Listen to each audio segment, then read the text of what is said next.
বরিশো ধারা মাঝে শান্তিরও বাড়ি। হ্যাঁ, বৃষ্টি এক পশলা বৃষ্টির ফোঁটা আসলেই উত্তপ্ত গরমকে একদম প্রশান্ত করে দেয়।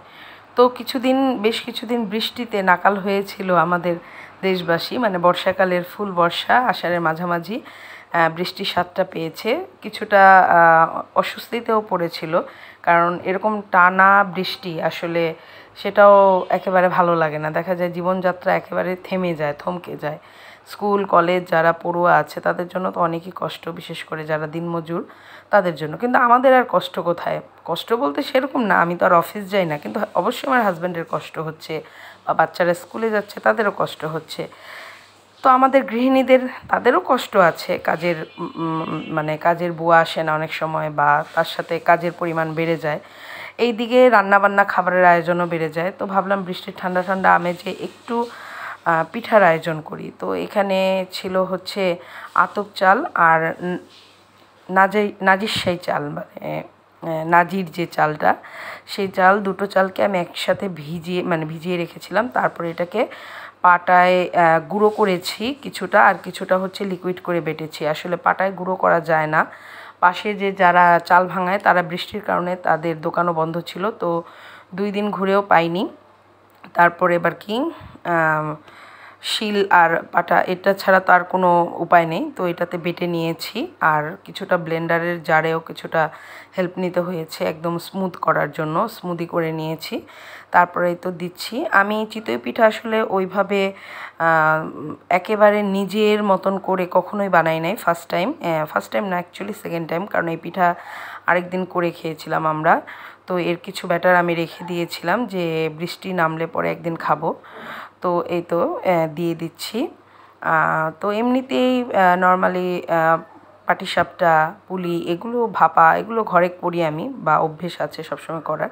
কিন্তু এই পিঠাটা আমি একটু, মানে এটা একটু কি বলবো, একটু কষ্টদায়ক একটা পিঠা, যেটা মানে অনেক সময় ফুলতে চায় না গ্যাসের চুলায়। আর হচ্ছে এটার মিশ্রণটা বা ঠিকঠাক মতো না হলে পিঠাও মানে খুব ডিজাইন করে, ওর পিঠা খুব মানে খেতে যতটা টেস্টি, এটা করতেও একটু ঝামেলা।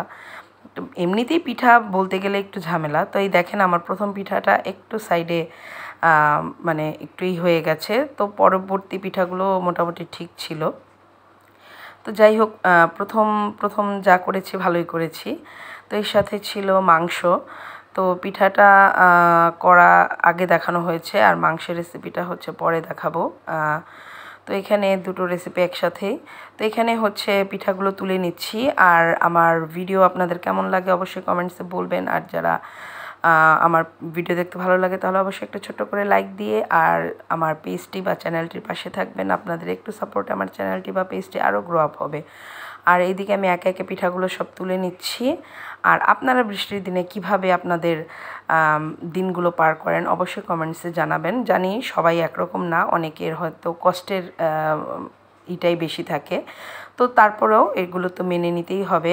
যেরকম শীতের আমেজটা আমরা উপভোগ করি, ঠিক তেমনি গরমের তপ্ত গরমেও পুড়েছি এবার। আর এখানে তো বৃষ্টিতে তো একটু ভিজতে হবেই সবাইকে। তো যাই হোক, এবার আমি সেকেন্ড ব্যাচ ভেজে নিচ্ছি। তো এভাবে আমি একে একে সবগুলো পিঠা ভেজে নেব।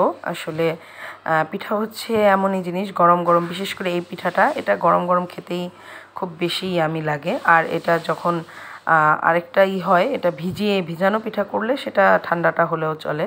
তো এখানে আমি খাসির মাংস এটা ম্যারিনেট করে রেখেছি, যেটা নর্মালি আদা রসুন পেঁয়াজ টিয়াজ, হলুদের গুঁড়া, মরিচের গুঁড়া, এগুলো দিয়ে সামান্য তেল দিয়ে করেছি। তো আমি এখানে মাংস পুরো রান্নাটা এখানে ওঠেনি।